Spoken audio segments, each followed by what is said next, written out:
Hello दोस्तों, welcome to my channel Priya knowledge centre. आज इसमें हम करेंगे भौतिक भूगोल के मूल सिद्धांत, जो कि चैप्टर चल रहा है भूगोल का। पृथ्वी की आंतरिक संरचना के बारे में आज हम डिस्कशन करेंगे। क्लास 11 का एनसीईआरटी है, चैप्टर 2। मेरा नाम प्रिया है, मैं एनसीईआरटी करवा रही हूँ। और अगर आप हमारे चैनल पर नए बने हो तो प्लीज़ चैनल को लाइक से सब्सक्राइब जरूर करें। अब पूरा डिटेल एनालिसिस होगा यूपीएससी और अदर पीसीएस के बेसिस पे।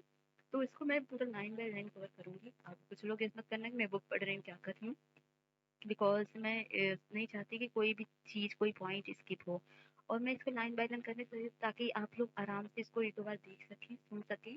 उसके बाद अपना खुद का नोट्स और खुद के माइंड से कॉन्सेप्ट क्लियर करें, ना कि कोई आपको कॉन्सेप्ट क्लियर करके दे। तो आपको जो नहीं समझ में आएगा आप उनको कमेंट बॉक्स पूछ सकते हैं। देखिए, आपको वन बाय वन, एक बार, दो बार, तीन बार, चार बार इसको सुनना है, पढ़ना ही पड़ेगा। क्योंकि कोई शॉर्ट में बता देगा, वो आपको थोड़े टाइम के लिए याद तो रहेगा, लेकिन उसके पीछे का कॉन्सेप्ट ही आपको नहीं पता होगा तो क्या ही फायदा है। तो ठीक है, एनसीईआरटी पूरा अच्छे से बनाया गया है, एकदम स्टोरीज की तरह। इसको कवर करिए और समझिए। अगर आप यूपीसी तैयार कर रहे हैं तो हाँ, बहुत सारे टेस्ट हमारे करवाए गए हैं। प्ले लिस्ट बनी है, आर के लिए भी बनी है, 10-12 टेस्ट आर के हैं। तो जाइए उसको करिए। चलिए स्टार्ट करते हैं पृथ्वी की आंतरिक संरचना के बारे में, बिना टाइम वेस्ट किए हुए। तो चलिए करते हैं पृथ्वी की आंतरिक संरचना। पृथ्वी की प्रकृति के बारे में आप किस प्रकार का अनुमान लगाते हैं? क्या आपके अनुमान के अनुसार पृथ्वी क्रिकेट की गेंद की तरह एक ठोस गेंद है, या एक खोखली गेंद है जिस पर चट्टानों की मोटी परत स्थलमंडल है? क्या आपने कभी टेलीविजन पर ज्वालामुखी उद्गार दिखाते हुए चित्रों को देखा है? क्या आपको ज्वालामुखी से निकलने हुए गर्म लावा, मिट्टी, धुआं आदि तथा मैग्मा याद है? पृथ्वी के आंतरिक भाग को अप्रत्यक्ष प्रमाणों के आधार पर समझा जा सकता है, क्योंकि पृथ्वी के आंतरिक भागों में ना तो कोई पहुंच सका है और ना कोई पहुंच सकता है। पृथ्वी के धरातल का विन्यास मुख्यतः भूगर्भ में होने वाली प्रक्रियाओं का परिणाम है। बहिर्जात व अंतर्जात प्रक्रियाएं लगातार भूदृश्य को आकार देती रहती हैं, और अंतर्जात प्रक्रियाओं के प्रभाव को अनदेखा कर किसी भी क्षेत्र की भू आकृति की प्रकृति को समझना अधूरा होगा। अर्थात किसी भी प्रदेश को भू आकृति को समझने के लिए भूगर्भिक क्रियाओं के प्रभाव को जानना आवश्यक है। मानव जीवन मुख्यतः अपनी क्षेत्रीय भू आकृति से प्रभावित होता है, इसलिए भूदृश्य के विकास को प्रभावित करने वाले सभी कारकों के विषय में जानना आवश्यक है। यह समझने के लिए कि पृथ्वी में कंपन क्यों होता है या सुनामी लहर कैसे पैदा होती है, ये जरूरी है कि हमें पृथ्वी की आंतरिक संरचना का विस्तृत ज्ञान हो, है ना। पिछले अध्याय में आपने ये भी पढ़ा था कि पृथ्वी का निर्माण करने वाले भू परपटी, जैसे क्रस्ट, कोर तथा सभी पदार्थ परतों के रूप में विभाजित होते हैं। यह जानना भी अत्यंत रोचक है कि वैज्ञानिकों ने कैसे इन परतों के संबंध में जानकारी प्राप्त की और प्रत्येक परत की विशेषताओं के बारे में अनुमान लगाया। यह अध्याय इसी विषय में संबंधित है। भूगर्भ की जानकारी के साधन क्या है? तो पृथ्वी की त्रिज्या लगभग 6370 किलोमीटर है। पृथ्वी की आंतरिक परिस्थिति के कारण यह संभव नहीं है कि कोई पृथ्वी के केंद्र तक पहुंचकर उसका निरीक्षण कर सके या वहां के पदार्थ का या नमूना प्राप्त कर सके। यह आश्चर्य की बात है कि ऐसी परिस्थितियों में भी वैज्ञानिक हमें यह बताने में सक्षम हुए कि भूगर्भ की संरचना कैसी है और इसकी गहराई पर कई प्रकार के पदार्थ पाए जाते हैं। पृथ्वी की आंतरिक संरचना के विषय में हमारी अधिकतर जानकारी परोक्ष रूप से प्राप्त अनुमानों पर आधारित है। तथापि इस जानकारी का मुख्य भाग प्रत्यक्ष प्रेक्षणों और पदार्थ के विश्लेषण पर भी आधारित है। प्रत्यक्ष स्रोत क्या है? पृथ्वी से सबसे आसानी से उपलब्ध ठोस पदार्थ धरातली चट्टानें हैं, अथवा वे चट्टानें हैं जो हमें खनन क्षेत्रों से प्राप्त होती हैं। दक्षिण अफ्रीका की सोने की खानें 3 से 4 किलोमीटर तक गहरी हैं। इससे अधिक गहराई में जा पाना असंभव है, क्योंकि उतनी गहराई पर तापमान बहुत अधिक होता है। खनन के अतिरिक्त वैज्ञानिक विभिन्न परियोजनाओं के अंतर्गत पृथ्वी की आंतरिक स्थिति को जानने के लिए परपटी में गहराई तक छानबीन कर रहे हैं। संसार भर के वैज्ञानिक दो मुख्य परियोजनाओं पर काम कर रहे हैं। ये है गहरे समुद्र में प्रवेशन परियोजना जिसे डीप ओशियन ड्रिलिंग प्रोजेक्ट, व समन्वित महासागरीय प्रवेदन परियोजना, इंटीग्रेटेड ओशियन ड्रिलिंग प्रोजेक्ट। आज तक सबसे गहरा प्रवेदन है ड्रिल आर्कटिक महासागर में कोला क्षेत्र में 12 किलोमीटर की गहराई तक किया गया है। इन परियोजनाओं तथा बहुत सी अन्य गहरी खुदाई परियोजनाओं के अंतर्गत विभिन्न गहराई से प्राप्त पदार्थों के विश्लेषण से हमें पृथ्वी की आंतरिक संरचना संबंधित असाधारण जानकारी प्राप्त हुई है। ज्वालामुखी उद्गार प्रत्यक्ष जानकारी का एक अन्य स्रोत है। जब कभी भी ज्वालामुखी उद्गार से लावा पृथ्वी के धरातल पर आता है तो ये प्रयोगशाला अन्वेषण के लिए उपलब्ध होता है। यद्यपि इस बात का निश्चय कर पाना कठिन होता है कि यह मैग्मा कितनी गहराई से निकल रहा है। अप्रत्यक्ष स्रोत क्या है? तो पदार्थ के गुणधर्म के विश्लेषण से पृथ्वी के आंतरिक भाग की अप्रत्यक्ष जानकारी प्राप्त होती है। खनन क्रिया से हमें पता चलता है कि पृथ्वी के धरातल में गहराई के बढ़ने के साथ साथ तापमान या दबाव में वृद्धि होती है। इतना ही नहीं, हमें यह भी पता चलता है कि गहराई बढ़ने के साथ साथ पदार्थ का घनत्व भी बढ़ता है।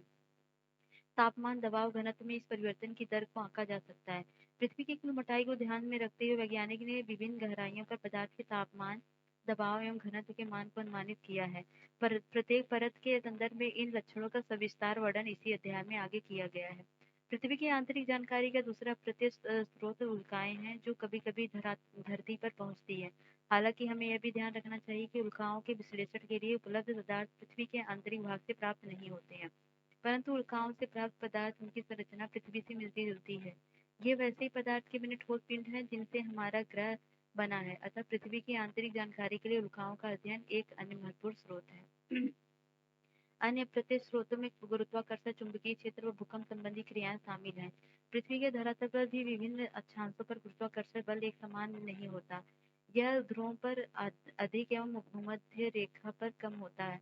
पृथ्वी के केंद्र से दूरी के कारण गुरुत्वाकर्षण बल ध्रुवों पर अधिक और भूमध्य रेखा पर कम होता है। गुरुत्व का मान पदार्थ के द्रव्यमान के अनुसार भी बदलता है।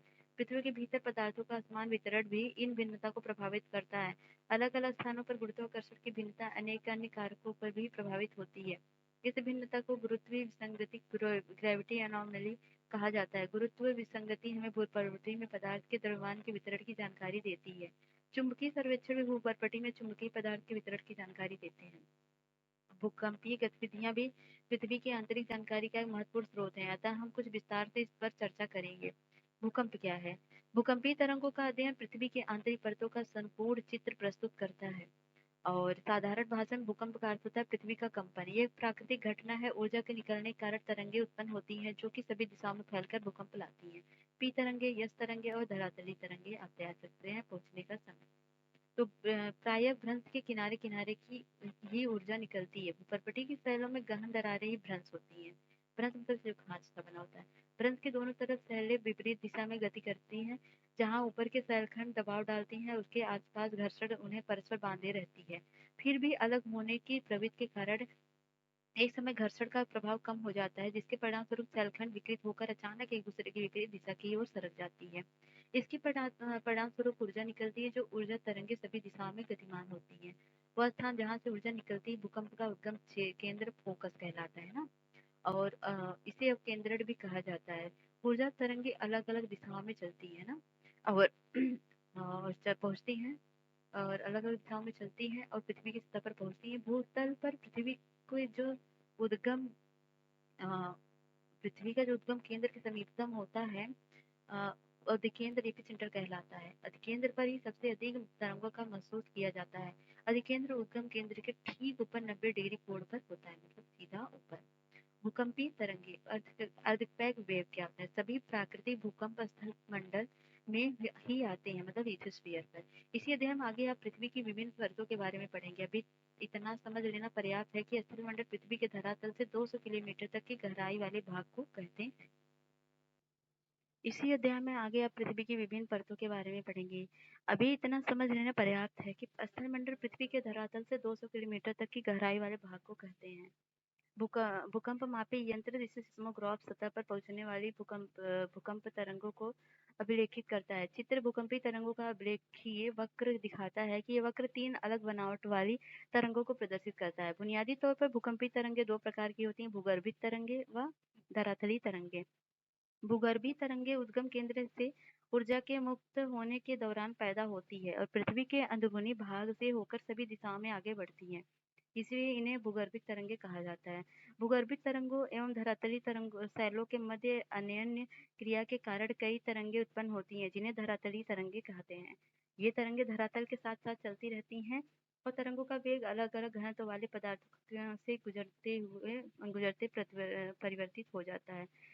अधिक घनत्व वाले पदार्थों में तरंगों का वेग अधिक होता है। पदार्थों के घनत्व में भिन्नताएं होने के कारण परावर्तन, रिफ्लेक्शन एवं रिफ्रैक्शन होता है, जिससे इन तरंगों की दिशा में भी बदलती रहती है। भूगर्भीय तरंगे भी 2 प्रकार की होती हैं, पी और यस तरंगे कहा जाता है। पी तरंगे तीव्र गति से चलने वाली तरंगे हैं और धरातल पर सबसे पहले पहुंचती हैं। इन्हें प्राथमिक तरंगे, पी से प्राइमरी, ठीक है, तरंगे भी कहते हैं। पी तरंगे ध्वनि तरंगे जैसी होती हैं। ये गैस, तरल, ठोस तीनों प्रकारों से गुजरती हैं। और पदार्थ से गुजर सकती हैं, और ये तरंगे धरातल पर कुछ समय अंतराल के बाद पहुंचती हैं, और ये द्वितीय तरंगे होती हैं, सेकेंडरी।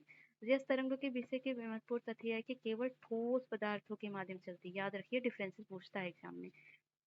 यस तरंगों की यह महत्वपूर्ण विशेषता है कि इसी विशेषता ने वैज्ञानिकों ने भूगर्भीय संरचना समझने में मदद की।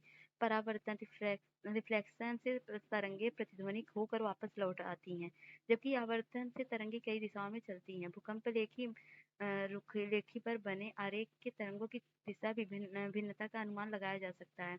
धरातलीय तरंगे भूकंप लेखी पर अंत में अभिलेखित होती हैं। ये तरंगे ज्यादा विनाशकारी होती हैं, इनमें शहर विस्थापित होता है और इमारतें गिर जाती हैं। भूकंपी तरंगों का संचरण।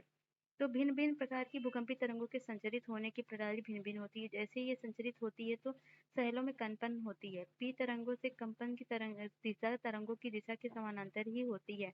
यह संचरण गति की दिशा में ही पदार्थ पर दबाव डालती है। इसके फलस्वरूप पदार्थ की घनत्व में भिन्नता आती है और शैलों में संकुचन और फैलाव की प्रक्रिया पैदा होती है।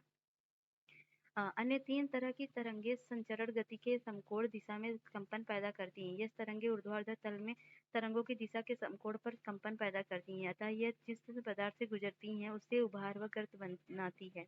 धरातलीय तरंगे सबसे अधिक विनाशकारी समझी जाती हैं। और छाया क्षेत्र का उद्गम।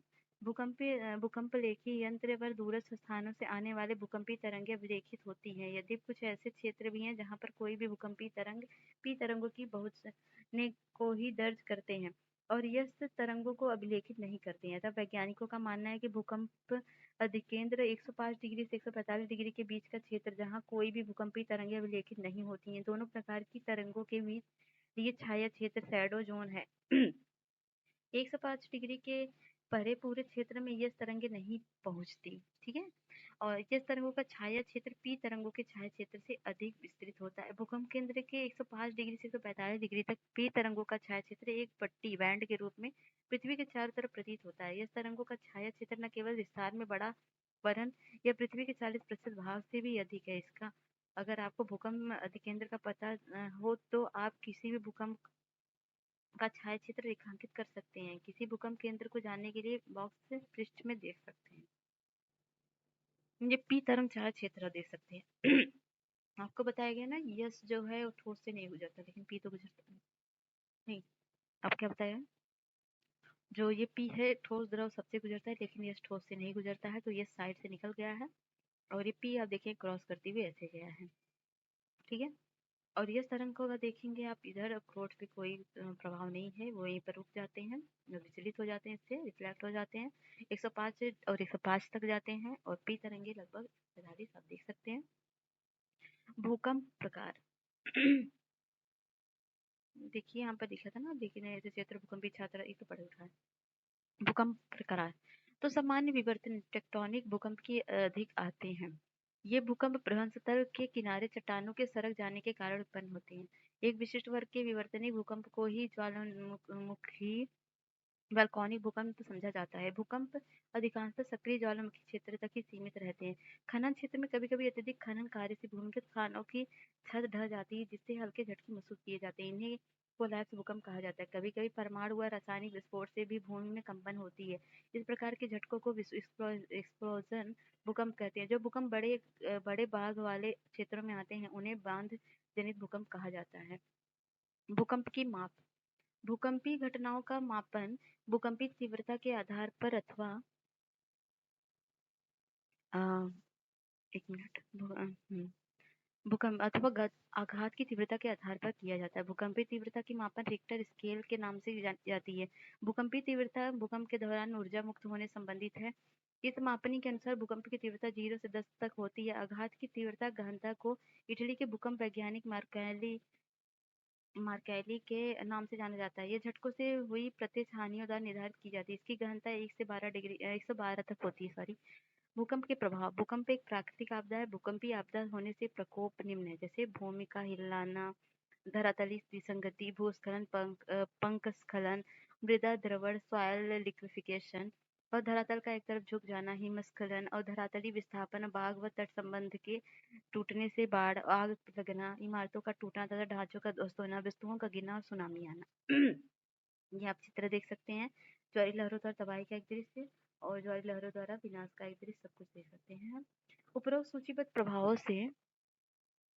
से पहले 6 प्रभाव असल रूपों पर देखा जा सकता है, जबकि अन्य को उस क्षेत्र में होने वाले जन धन की हानि से समझा जा सकता है। सुनामी का प्रभाव तभी पड़ेगा जब भूकंप का अधिकेंद्र समुद्री अधस्तल पर हो और भूकंप की तीव्रता बहुत अधिक हो। सुनामी अपने आप में भूकंप नहीं है, ये वास्तव में लहरें और भूकंपी तरंगों से उत्पन्न होती है।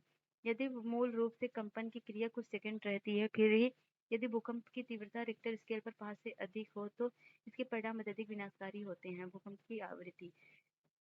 भूकंप एक प्राकृतिक आपदा है। तीव्र भूकंप के झटकों से जन और धन की अधिक हानि होती है। फिर भी ऐसा नहीं है कि विश्व के सभी भागों में तीव्र भूकंप ही आते हैं। केवल वही क्षेत्र जो भ्रंश के समीप हैं ऐसे तीव्र झटके महसूस करते हैं। हम ज्वालामुखी व भूकंप के वितरण का वर्णन अगले अध्याय में पढ़ेंगे। प्रायः देखा गया है कि रिक्टर स्केल पर 8 से अधिक तीव्रता वाले भूकंप के आने की संभावना बहुत कम ही होती है, जो 1-2 वर्षों में एक ही बार आते हैं, जबकि हल्के भूकंप लगभग हर मिनट पृथ्वी के किसी न किसी भाग को महसूस किए जाते हैं। पृथ्वी की संरचना, भूपर्पटी, द क्रस्ट। यह ठोस पृथ्वी का सबसे बाहरी भाग है। यह बहुत भंगुर भाग है जिसमें जल्दी टूट जाने की प्रवृत्ति पाई जाती है। भूपर्पटी की मोटाई महाद्वीपों और महासागरों के नीचे अलग-अलग है। महासागरों में भूपर्पटी की मोटाई महाद्वीपों की तुलना में कम है। महासागरों के नीचे इसकी औसत मोटाई 5 किमी है, जबकि महाद्वीपों के नीचे 30 किमी तक है। मुख्य पर्वतीय श्रृंखलाओं के क्षेत्र में मोटाई और भी अधिक है। हिमालय पर्वत श्रेणी के नीचे भूपर्पटी की मोटाई लगभग 70 किलोमीटर तक है। ये दुर्बलता मंडल है, मेंटल है, द्रव है, क्रोड है, ठोस है। भूपर्पटी 0 से 100 किलोमीटर मोटी। द मेंटल क्या है? भूगर्भ में पर्पटी के नीचे का भाग मेंटल कहलाता है। यह मोहो असांतत्य से आरंभ होकर 2900 किलोमीटर की गहराई तक पाया जाता है। मेंटल के ऊपरी भाग दुर्बलता मंडल कहा जाता है। स्टेनो शब्द का अर्थ दुर्बलता से है। इसका विस्तार 400 किलोमीटर तक आका गया है। ज्वालामुखी उद्गार के दौरान जो लावा धरातल पर पहुंचता है उसका मुख्य स्रोत यही है। भूपर्पटी और मेंटल के ऊपरी भाग मिलकर स्थल मंडल कहलाते हैं। इसकी मोटाई 100 से 200 किलोमीटर के बीच की पाई जाती है। निचले मेंटल का विस्तार दुर्बलता मंडल के समाप्त हो जाने के बाद तक है। यह ठोस अवस्था में है। कोर क्या होता है? जैसा कि पहले ही इंगित किया जा चुका है, भूकंपी तरंगों के वेग में पृथ्वी की क्रोड को समझने में सहायता की है। क्रोड और मेंटल की भूमि जो 2900 किलोमीटर की गहराई पर है। बाह्य क्रोड जिसे आउटर कोर तरल अवस्था में है, जबकि इनर कोर जो है ठोस अवस्था में है। क्रोड भारी पदार्थों मुख्यतः निकिल और फेरम का बना है, जिसे नीफे परत के नाम से जाना जाता है। ज्वालामुखी व ज्वालामुखी निर्मित स्थल रूप।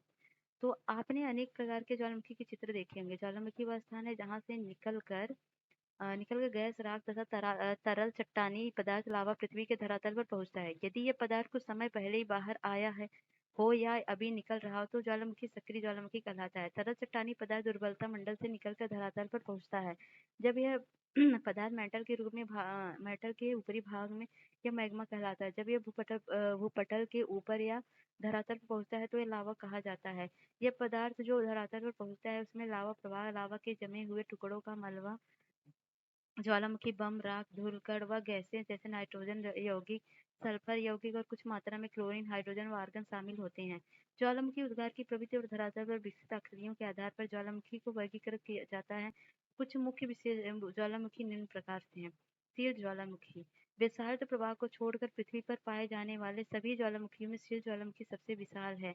हवाई द्वीप के ज्वालामुखी इसके सबसे अच्छे उदाहरण हैं। यह ज्वालामुखी मुख्यतः बेसाल्ट से निर्मित होती है और तरल लावा के ठंडा होने से बनते हैं। ये लावा उद्गार के समय बहुत तरल होता है, इसी कारण ज्वालामुखी का ढाल तीव्र नहीं होता है। यदि किसी तरह की विकास नली वेंट से पानी भीतर चला जाए तो ये ज्वालामुखी विस्फोटक भी हो जाते हैं, अन्यथा कम विस्फोटक भी होना ही इसकी विशेषता है। इन ज्वालामुखी से लावा फव्वारे के रूप में बाहर आती है और निकास पर एक शंकु बनाता है, जो सिंडर शंकु के रूप में विकसित होता है। आप देख सकते हैं स्थिर ज्वालामुखी इस तरह की है। अब सिंडर शंकु ये देख सकते हैं। मिश्रित वोल्केनोज। इन ज्वालामुखियों से बेसाल्ट की अपेक्षा अधिक ठंडे व श्यान गाढ़ा लावा उद्गार होता है। प्राय ये ज्वालामुखी भीषण विस्फोटक होते हैं। इनमें लावा के साथ भारी मात्रा में जलखंड स्मित पदार्थ व राख भी धरातल पर पहुंचती है। ये पदार्थ निकासी नली के आसपास परतों के रूप में जमा होते हैं, जिनके जमाव मिश्रित ज्वालामुखियों के रूप में दिखते हैं। ज्वालामुखी कुंड, कैल्डेरा। ये पृथ्वी पर पाए जाने वाले सबसे अधिक विस्फोटक पदार्थ ज्वालामुखी हैं और आमतौर पर ये इतने विस्फोटक होते हैं कि इनमें विस्फोट होता है तब वो ऊंचा ढांचा बनाने के बजाय स्वयं नीचे धंस जाते हैं। धंसे हुए विध्वंस गर्त लावा के गिरने से जो गड्ढे बनते हैं ज्वालामुखी कुंड कहलाते हैं। इनका यह विस्फोटक रूप बताता है कि इन्हें लावा प्रदान करने वाले मैग्मा के भंडार न केवल विशाल हैं वरन इसके पास बहुत स्थित है। इसके द्वारा निर्मित पहाड़ी मिश्रित ज्वालामुखी की तरह प्रतीत होती है। बेसाल्ट प्रवाह क्षेत्र, फूड बेसाल्ट प्रोविजन। ये ज्वालामुखी अत्यधिक तरल लावा उगलते हैं जो बहुत दूर तक बह निकलता है। संसार के कुछ भाग हजारों वर्ग किलोमीटर घने लावा प्रवाह से ढके हैं। इनमें लावा प्रवाह क्रमानुसार होता है और कुछ प्रवाह 50 मीटर से भी अधिक मोटे हो जाते हैं। कई बार अकेला प्रवाह सैकड़ों किलोमीटर दूर तक फैल जाता है। भारत का दक्कन ट्रैप जिस पर वर्तमान महाराष्ट्र पठार का ज्यादातर भाग पाया जाता है बृहद विशाल लावा प्रवाह क्षेत्र है। ऐसा विश्वास किया जाता है कि आज की अपेक्षा आरंभ में एक अधिक बृहद क्षेत्र इस प्रवाह से ढका था। इन ज्वालामुखियों का उद्गार महासागरों से होता है। मध्य महासागरीय कटक एक श्रृंखला है जो 70,000 किलोमीटर से अधिक लंबी और वे सभी महासागरीय बेसिनों में फैली है। इन कटक के मध्यवर्ती भाग में लगातार उद्गार होता रहता है। अगले अध्याय में हम इसे विस्तार पूर्वक पढ़ेंगे। ज्वालामुखी स्थलाकृतियां, अंतर्वेदी आकृतियां। ज्वालामुखी उद्गार से जो लावा निकलता है उसके ठंडा होने से अग्नेय शैल बनती है। लावा का यह जमाव या तो धरातल पहुंच जाकर होता है या धरातल तक पहुंचने से पहले भूपटल के नीचे शैलों में परतों में ही हो जाता है।